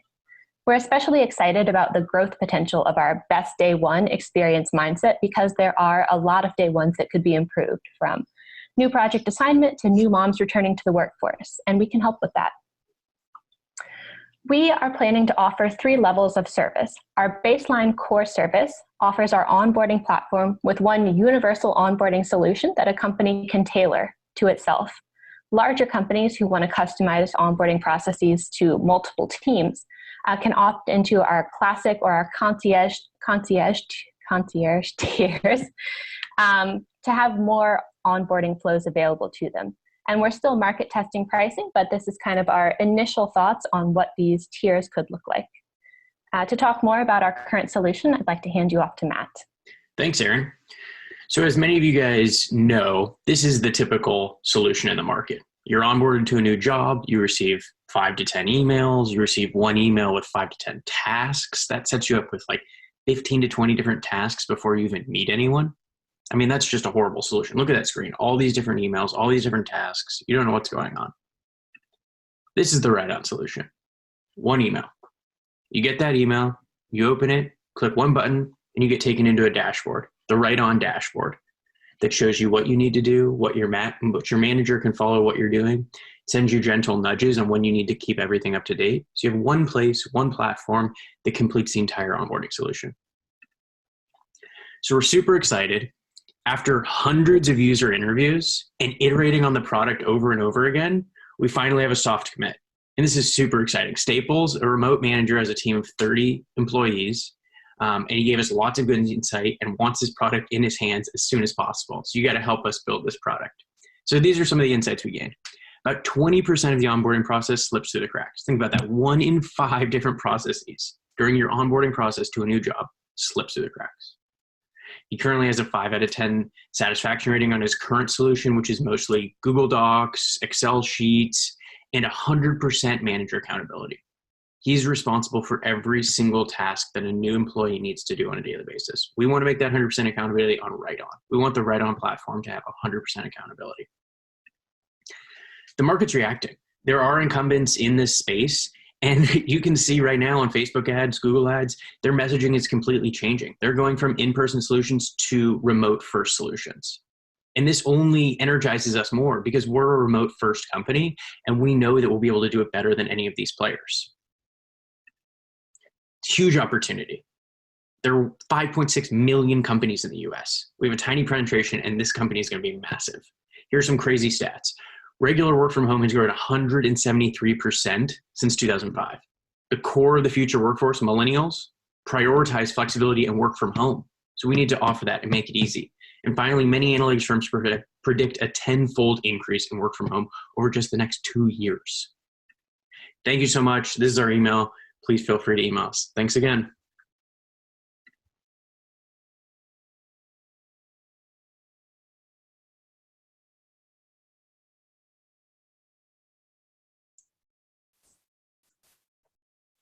All right. Well, what an amazing group of student entrepreneurs. I hope you've all enjoyed watching the 12 teams, 6 undergraduate and 6 graduate teams present tonight.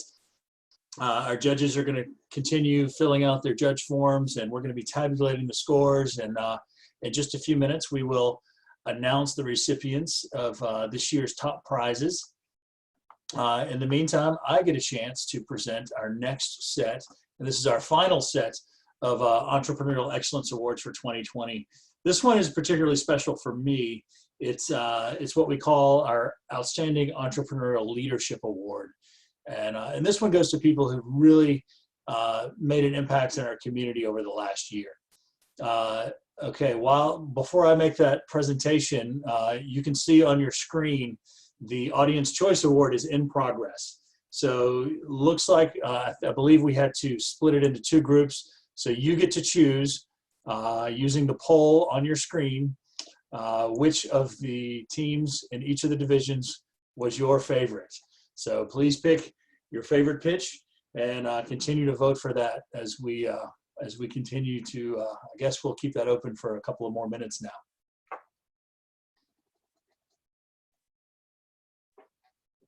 And I believe we're going to give 1 award. So it may be that the highest percentage winner overall ends up getting the award.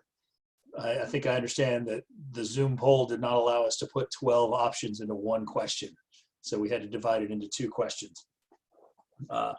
So vote for which one you think is the best. And I think we get to, we'll select that winner and we'll announce the winner pretty soon. Okay, so as I was saying, our Outstanding Entrepreneurial Leadership Awards. This year we have several students who've really done what we feel is an exceptional job of promoting entrepreneurship at Georgetown and just doing things that are extremely valuable for us in building our community and achieving our vision around building entrepreneurship at Georgetown. So this year's recipients of our Outstanding Entrepreneurial Leadership Award are starting with Robert Allward. Robert is a sophomore business major, and he has really made a huge impact in his short time at Georgetown. Last year, as a freshman, he lived on a living learning community in the dorm we call our Entrepreneurship LLC. This year, he was the RA of that floor and really stepped up and led efforts to make sure that group of students, this year's group of freshmen living in the LLC, had an amazing experience in learning about entrepreneurship. He was a member of last year's undergraduate venture capital investment competition team that won the Mid-Atlantic Championship. And he has been working in our venture lab for the last several months, and he has been integral in creating an internship program for students to connect in with our venture lab. So thank you, Robert Allward, for all you've done as an entrepreneurial leader this year for Georgetown. Our next recipient is Estelle Spinot. Estelle is a junior in the business school, and she was also a member of last year's undergraduate VCIC Mid-Atlantic Championship team. She was a leader in the Georgetown Ventures Club. Many of you may know about Georgetown Ventures, which is an amazing student-led initiative. It's one of our great student entrepreneurship clubs. And Estelle was one of the leaders of that group, and she helped to integrate that club with our other major undergraduate club, the Georgetown Entrepreneurship Club. So those two merged this year, and Estelle was a leader helping make that happen. She was a resident in the Yellow House for Entrepreneurship, which is a townhouse right on the edge of campus near Lowinger Library. And the students that live there are responsible for leading community building activities and opening up the common space in their house and where they live to do a lot of entrepreneurial activities. And so we thank Estelle for that. And one of the most impactful things she's also done this year is she really led the creation of a Venture Fellows program for undergraduate students. Venture Fellows has been around for several years, where we placed MBA students in local VC firms.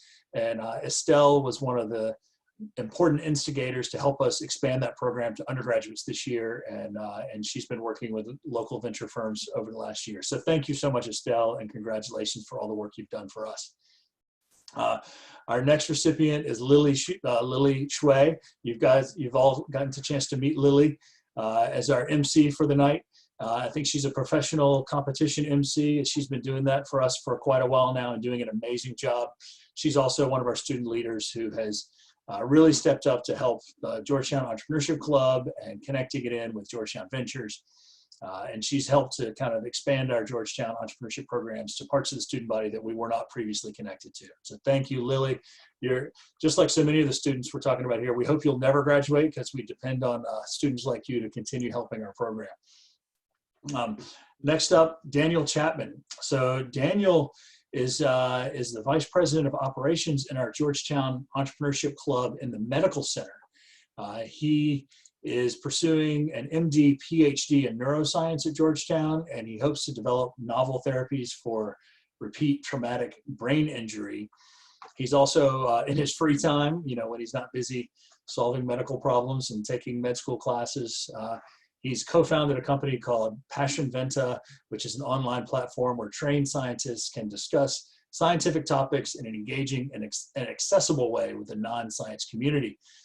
And really, he has been a real strong leader for helping us expand our efforts into the medical campus, the med school, the biotech program, nursing and health studies. There's so much entrepreneurial opportunity in the healthcare arena, and we really appreciate his effort to connect us there. And that leads me into our next recipient, Ted Cho. So Ted is also in our medical center. He is a MD joint MBA student. So he's pursuing 2 degrees. He earned this award a couple of years ago in helping us really create our med campus club, but he continues to lead. And I know the time demands on med students are incredible. And so we really appreciate the leadership that Ted has shown to not just launch programs in the Med Center, but build on them year after year. This year, we had a med design lab a few weeks ago that he led. And you can tell by tonight's competition, we have several healthcare related startups. So we really appreciate the work that Ted has done to be a leader in our program. The last recipient of this award for tonight is Haiwan Cheng. Haiwan is going to graduate from our MBA program in a few weeks. Unless I can find some way to keep him from graduating so that we can keep him here. Haiwan, for about 1.5 years, has been a constant force for good in our Georgetown Venture Lab. He has been holding down the fort there as we've had other leadership changes, and just really made the Venture Lab tick. And he's one of those kind of quiet leaders who's always getting stuff done, but rarely stepping into the spotlight himself. So we really appreciate Haiwan and all of these students for the work they've done as entrepreneurial leaders, and we honor your work, and we hope others will aspire to contribute to our community in the ways that you have. Thanks so much to our Entrepreneurial Excellence Award winners, our outstanding entrepreneurial leaders here, and all the other recipients we've had tonight. So I think we're getting close to announcing our winners. Let me see. I'm going to turn it back over to Mike. Indeed. Yeah, we are getting very close. We've got some excellent math skills and tabulation going on the back end, making sure that we've got everything in the slides and getting it all updated here. We will be excited to announce the undergraduate winners in about 30 seconds, I would say. And we've had a few questions too about the Audience Choice Award. It's open right now. If you didn't get a chance to vote, you can definitely submit your vote. We have received, I think, well over 100 votes. But if you didn't get a chance, the polls are still open. We're going to leave them open for a couple more minutes as we get everything fully tabulated there. And we do want to make sure that everybody in attendance gets a chance to vote. Sorry, I'm going to be fully honest with you. It's the first time we've ever done a poll on Zoom. So we're making sure that we figure out how it works, get as much info as we can, and want to make sure everybody in the audience, especially the 216 other humans that are here at 7 o'clock on a Tuesday night supporting Georgetown Entrepreneurship, get to vote for your favorite student entrepreneur. I know we got some parents in the audience as well. We're very grateful that we can make this a more family affair, as you're normally not able to join us at the Healy Family Student Center on campus. And with that, I'm going to get ready to announce the undergraduate winners. Let me go ahead and share my screen and give me 1 second.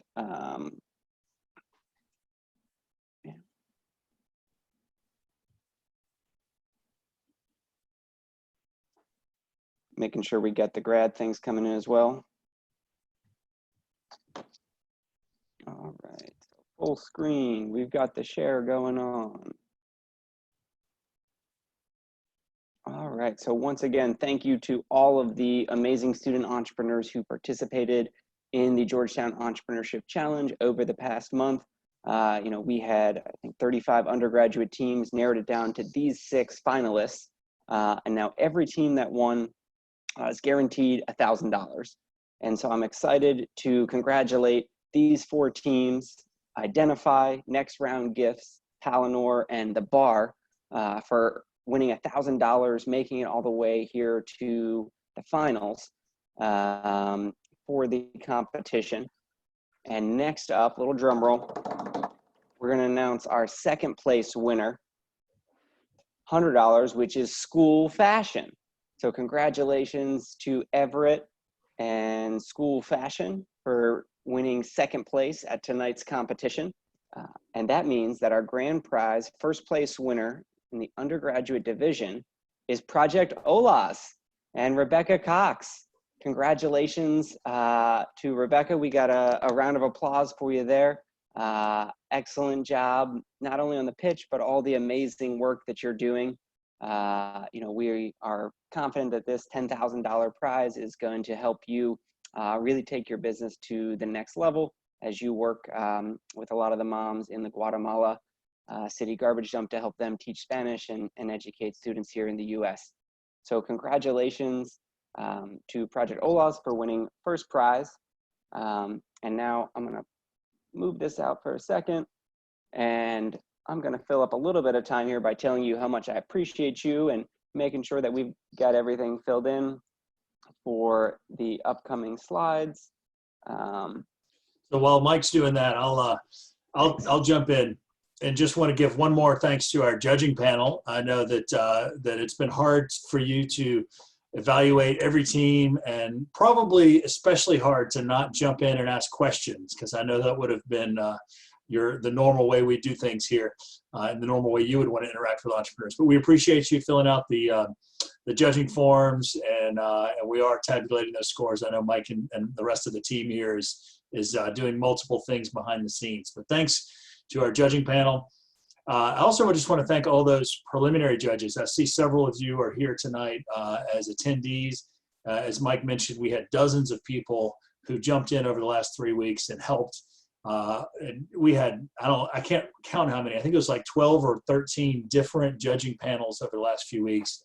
And we really, really appreciate everybody stepping up to be a part of this. I think it's a testament to our broader community that we can get so many people to engage. We're excited that the virtual format allows us to engage some people that we had not previously been able to, just because of the distance and location. So thanks to everybody who's helped us get to this point. And Mike, I'm going to let you jump in whenever you're ready. Absolutely, and we're excited. We're going to announce the graduate winners here. We also have a Transfo Tech prize that will be given out at the end, and once we finalize who the winner for that is, we'll be excited to announce that.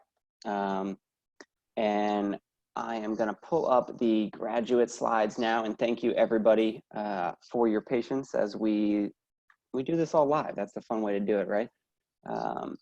In a very entrepreneurial sense, we're literally building the airplane on the way down as the slides are all coming together. So let us share the graduate division. We had 6 amazing teams, literally representing the entire Georgetown graduate programs from the School of Continuing Studies, the Law Center. I was super proud. This was the first year we've had a preliminary event at the Law Center, one of our best attended events, as well as the School of Foreign Service. We've got MBA students, medical students, really across the gamut. And so similarly as with the undergraduate teams, all of the teams are guaranteed to win at least $1,000, and we have 4 finalists that I'm excited to announce: Philomics, Chow Corp, Right On, and Cardio Data. Congratulations to all of you for making it to the finals and winning $1,000 here. And now next up, little drum roll, I will announce the second prize winner, which is Kits to Heart. So congratulations, Kids to Heart, for winning $2,500 as the second prize winner, which means in the graduate division, Ammo Inc. is our first prize winner. They are the recipients of a $10,000 prize, which we think will significantly help them as they continue to grow their business. Really excited and grateful for them and all of the teams for participating in tonight's event. You know, it really is a giant community of supporters and students, teachers, parents, mentors, advisors, customers that allow us to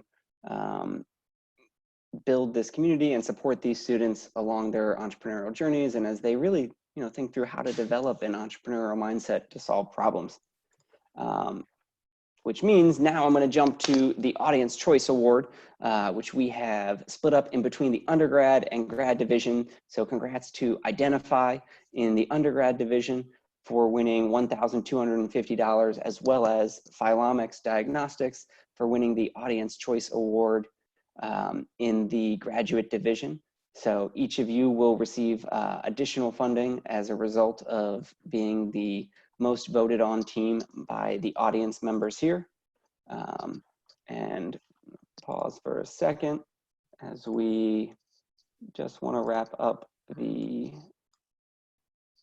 end of the show here. So Mike, I can jump in and announce the Transfotech Award of $25,000 worth of services. It goes to Philomics. Awesome. We may not have their check filled out yet on the slide deck, but we congratulate them for that award. Jeff, you'd be amazed at how quickly the ink dries on these virtual checks. I think it's good to go. Yeah. So there you have it, ladies and gentlemen. Our Transfotech R&D credits winner, Philomics Diagnostics. And thanks, Jeff, for putting your John Hancock signature on there so quickly as well. We really appreciate it. Yeah, you can take these to the virtual bank. No, we thanks to all of our teams. Thanks again to our judges. What an amazing group of student entrepreneurs. I know that when so many crazy things are happening in the world, it's always great for me I feel optimistic whenever I see our Georgetown student entrepreneurs. So just as we congratulate all the presenters tonight, every single team that presented did win some award. And we thank and congratulate those who won the top prizes. But for anyone, whether you presented tonight or whether you're thinking about becoming an entrepreneur, our program is here for you all year round. You know, we do have resources for student entrepreneurs that are available, regardless of whether you can ever visit campus again or not. We have our entrepreneurs in residence. As we mentioned before, they're happy to help give individual attention to students. They can help you no matter how early you think your idea is. Don't be afraid to reach out. Our summer launch program is coming up soon. We are still accepting applications for that. You can learn more at our website at eship.georgetown.edu. Summer launch is a month-long program in June. It is going to be held virtually, so you can be anywhere in the world and go through a structured mentor program to help advance your business to the next stage. So you can apply for that through our website. We will have more pitch competitions in the next school year. For those undergraduate students, we have our Entrepreneurship minor and our Fellows program, the student clubs like Georgetown Ventures and our MBA Entrepreneurship and Venture Capital Club and entrepreneurship clubs in the various graduate schools. And we held our startup career fair right before the crisis hit and right before students left for spring break. And I've already learned that many students have found internships and even a couple of full-time jobs with startups they met at that venture fair, at that career fair. And we continue to help students find jobs. For those of you in this audience who are business owners, if you can imagine a way to, if you're looking for ways to help our students, think of having an intern for the summer. It's probably going to be a virtual intern, but there are a lot of our students who had internships and even jobs that got canceled on them. So they're looking for ways to learn and add value to businesses like yours. So reach out to me or anybody on our team, and we'd love to help you find some Georgetown students who can help your business. So, with that, we're going to close out tonight's event. I want to thank once again Lily and Mike and the rest of our Georgetown Entrepreneurship team for helping make this competition a great success. Our very first virtual pitch competition. And thanks for everybody for making this an amazing year for Georgetown Entrepreneurship. Take care and continue to create the future. Bye-bye.